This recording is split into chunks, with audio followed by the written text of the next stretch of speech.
Hi viewers. అసలు app loans అనేది యూజ్‌ఫుల్లా? Non యూజ్‌ఫుల్లా? అనేది ఈరోజు దీపక్ గారిని అడిగి తెలుసుకుందాము. Hi Deepak sir. హాయ్ అండి గోపి గారు. సార్ అసలు యాప్ లోన్స్ అంటే ఏంటి సార్ అసలు? యాప్ లోన్స్ అంటే మనకి ఇప్పుడు ఇన్స్టాంట్గా కావాలి మనకి లోన్. ఓకే. అసలు ఏ వెరిఫికేషన్ కానీ ఏ బ్యాక్గ్రౌండ్ చెక్ కానీ అవ్వకుండా వచ్చే వాటిని యాప్ లోన్స్ అంటారు. యాప్ లోన్స్ ఇన్స్టాంట్గా వస్తాయి, విత్ ఇన్ 1 day ట్యాట్లో ప్రాసెస్ అవుతుంది. సార్ ఈ యాప్ లోన్స్ అనేది పర్సనల్ లోన్‌కి, యాప్ లోన్స్‌కి డిఫరెన్స్ సేమ్ ఉంటుందా? లేకపోతే ఏదైనా నాన్ డిఫరెన్స్‌గా ఉంటుందా సార్? డిఫరెన్స్ ఉంటుందండి. ఏంటంటే పర్సనల్ లోన్లో రేట్ ఆఫ్ ఇంట్రెస్ట్ అనేది తక్కువగా ఉంటుంది. యాప్ లోన్ కూడా పర్సనల్ లోన్ కిందే కన్సిడర్ చేస్తారు, కానీ బట్ దీని rate of interest instant process, okay. Background checks తక్కువ ఉంటాయి. సో రిస్క్ ఎక్కువ ఉంటుంది. కట్టరా అనేది బ్యాంక్ వాళ్ళు కూడా ఆలోచించుకుంటారు కదా. సో దానివల్ల యాప్ లోన్ అనేది రిస్క్ స్టేటస్తో కూడింది కాబట్టి రేట్ ఆఫ్ ఇంట్రెస్ట్ ఎక్కువ ఉంటుంది, ప్రాసెసింగ్ ఫీ ఎక్కువ ఉంటుంది, క్లోజర్ ఛార్జెస్ కూడా కొన్ని వాటిలో క్లోజర్ ఛార్జెస్ ఉండవు, because they are charging rate of interest too much high.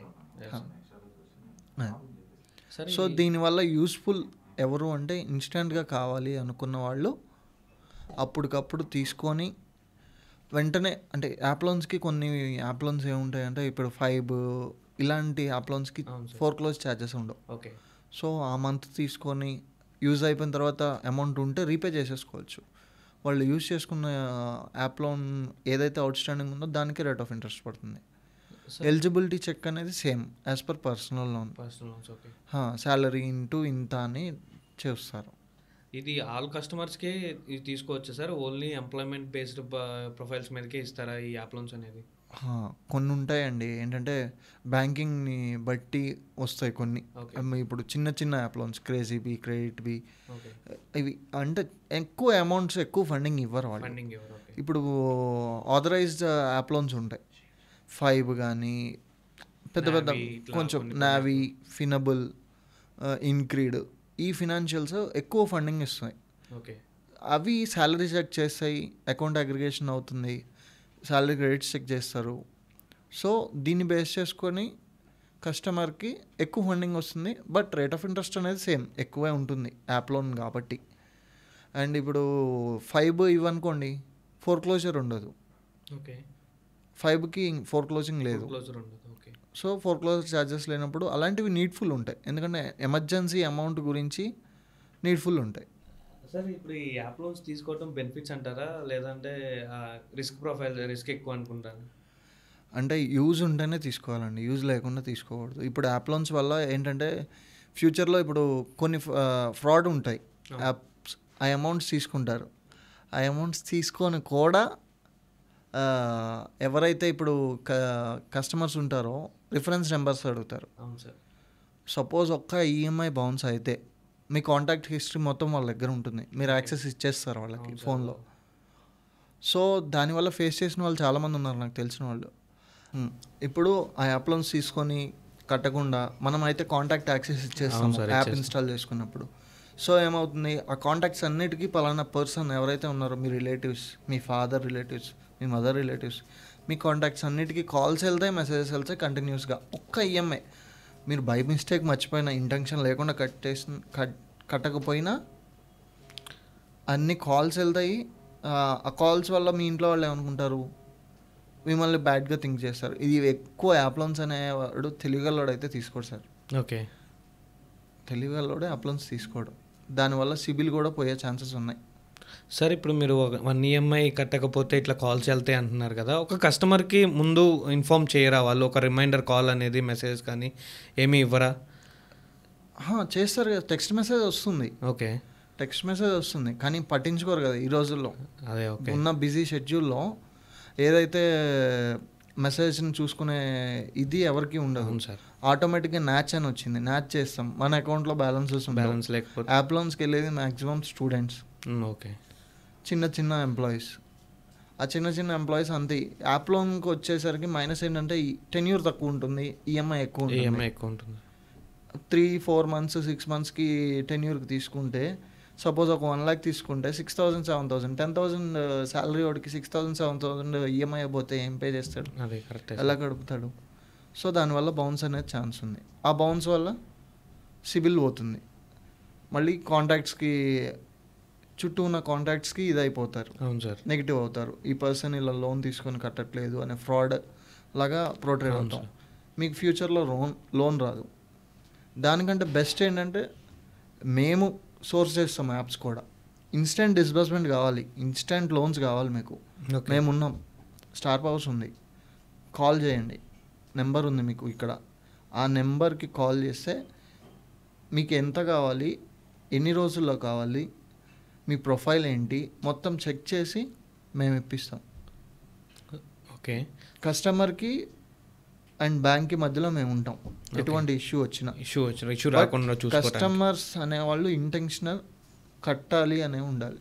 ఎందుకంటే వాళ్ళ ఫ్యూచర్ గురించి ఇది, వాళ్ళ కెరియర్, వాళ్ళ ఫ్యూచర్. జాబ్స్ కూడా ఇప్పుడు సిబిల్ స్కోర్ చూసే ఇస్తున్నారు, లేదంటే ఇవ్వరు. జాబ్స్ కూడా 700 అబోవ్ లేకపోతే జాబ్స్ తీసుకోవట్లేదు. అవును సార్. సరే, ఇప్పుడు ఈ యాప్ లోన్స్ తీసుకోవటం వల్ల సివిల్ మీద ఏమన్నా ఇంపాక్ట్ పడుతుంది? లేదండి, ప్రాపర్గా కట్టుకున్నంత వరకు ఏది ఏ ఇంపాక్ట్ పడదు. ఓకే, ప్రాపర్గా కట్టుకోకుండా అనవసరంగా ఎంక్వైరీస్ చేసుకుంటారు. ఇప్పుడు ఒక యాప్ లోన్లో రిజెక్ట్ అయింది అనుకోండి, ఇంక వదిలేయటమే. ఇంకో దానిలో చెక్ చేస్తే వాడు కూడా అదే పారామీటర్స్ కదా చూసేది. అవును సార్. ఆ ఎన్బిఎఫ్సి కానీ ఎవరైనా అదే పారామీటర్స్ చూస్తారు, అదే. సో దానివల్ల రిజెక్ట్ అయ్యేది అవుతుంది.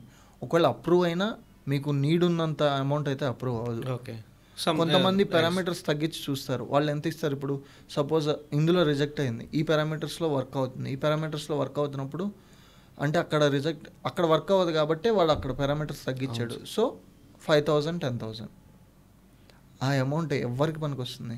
అవును సార్, కరెక్టే సార్. వచ్చింది కదా తీసుకొని వాడుకుందాం అనుకుంటాం, వాడుకున్న తర్వాత మనమే ఇబ్బంది పడాలి.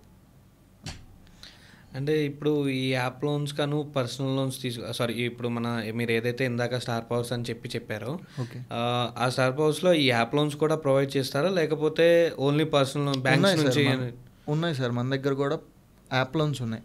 అండ్ బ్యాంక్స్ కూడా ఇప్పుడు ఇన్స్టెంట్ లోన్స్ అని ఇస్తున్నాయి. ఓకే, మీకు బ్యాంక్ ఉంది, ఎన్బిఎఫ్సిస్ ఉన్నాయి. వీటిలో ఇన్స్టెంట్ లోన్స్ అని link base within half an hour 90 minutes మీకు డిస్బర్స్మెంట్ ఆప్షన్స్ ఉన్నాయి. ఓకే, అది మీకు కావాలి అంటే మాకు కనెక్ట్ అయితే మేమే చేసి పెడతాం మీకు, నో ఇష్యూ దానికి. ఓకే, మా కింద నెంబర్ ఉంటుంది, స్క్రోల్ అవుతా, ఆ నెంబర్కి కాల్ చేయండి, మేము చేసి పెడతాం మీకు. ఓకే. సరే, ఇప్పుడు ఈ యాప్ లోన్స్ తీసుకుంటున్నారు కదా, స్టూడెంట్స్ కానీ చిన్న ఎంప్లాయ్మెంట్ తీసుకుంటున్నారు కదా. సరే, ఈ రీపేమెంట్ జరగనప్పుడు ఒకవేళ కస్టమర్ ఇంకా కట్టలేని పరిస్థితుల్లో ఉన్నాడు, ఒక 4-5 10 ఆల్మోస్ట్ ఒక 10 యాప్ లోన్స్ వరకు తీసుకున్నాడు కస్టమర్, ఓకే, కట్టలేని పరిస్థితిలో ఉన్నాడు. దీన్ని ఏమన్నా సెటిల్మెంట్ పెట్టుకోవడానికి ఆప్షన్ ఉంటుందా, లేకపోతే క్లియర్ చేసుకోవడానికి ఎలా ప్రాసెస్ ఏంటి సార్ అసలు? సెటిల్మెంట్ అంటే సెటిల్మెంట్ వల్ల మీకు ఒక రెడ్ మార్క్ సిబిల్లో పడిపోయినట్టే. ఓకే. సో కస్టమర్ కట్టలేని స్థితిలో ఉంటే దానికి సెటిల్మెంట్కి వెళ్ళొచ్చు. Okay, no issue. దానికి సపోర్ట్ చేస్తాయి బ్యాంక్స్ అండ్ ఎన్బిఎఫ్సిస్ ఏదైతే యాప్లో తీసుకున్నారో వాళ్ళు కూడా. కాకపోతే ఒక 2-3 months మనం కట్టలేదు అంటే కంటిన్యూస్ కాల్స్ చేసి ఇబ్బంది పడతారు. అవును సార్. ఎవరైతే కస్టమర్ ఉన్నారో అతను ఇబ్బంది పడతారు.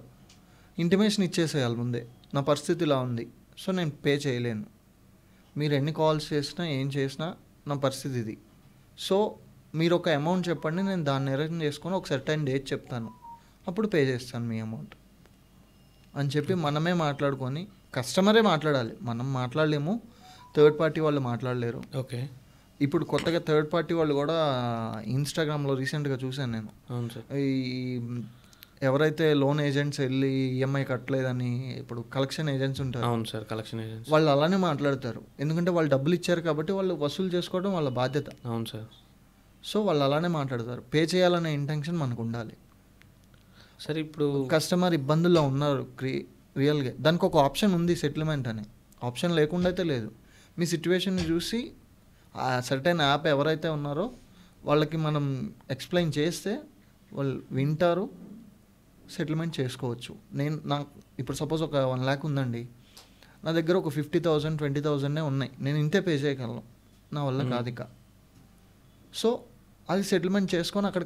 బట్ దానివల్ల మీకు సిబిల్ తగ్గింది, మీరు ఇలా చెప్పారు సెటిల్మెంట్ చేసుకున్న నో ప్రాబ్లం అని, సిబిల్ 110% తగ్గుతుంది మీకు. వాళ్ళు సెటిల్మెంట్ చేసుకోండి పర్లేదు వాళ్ళే చెప్తారు ముందు, సెటిల్మెంట్ చేసుకోండి, పర్లేదు, మీకు ఏం కాదు, ఇంత ఎఫెక్ట్ పడదు ఇలాగ సివిల్ మీద అని ఆ, చెప్పి చెప్తారు. అవి నమ్మొద్దు. ఓకే. కంపల్సరీ మీకు చెప్పేది చెప్తారు, మీ దగ్గర నుంచి తీసుకునే అమౌంట్ తీసుకుంటారు, ఓకే. మీకు సిబిల్లో అనేది రెడ్ మార్క్ కంపల్సరీ పడుతుంది. పడుతుంది.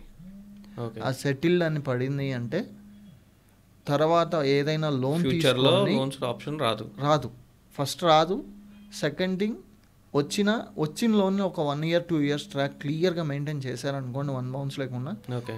నెక్స్ట్ మళ్ళీ లోన్స్ వస్తాయి, సిబిల్ పెరుగుతుంది, మీకు నో ఇష్యూ. ఓకే. అదే మిటిగెంట్ అంటారు దాన్ని. ఆ మిటిగెంట్ పెట్టి మనం మాట్లాడుకోవచ్చు ఏదైనా లోన్కి తర్వాత ప్రాసెస్ చేయాలి అంటే. ఓకే. ప్రాపర్ రీజన్ ఉంటే ఆ సెటిల్మెంట్కి కూడా మాట్లాడవచ్చు.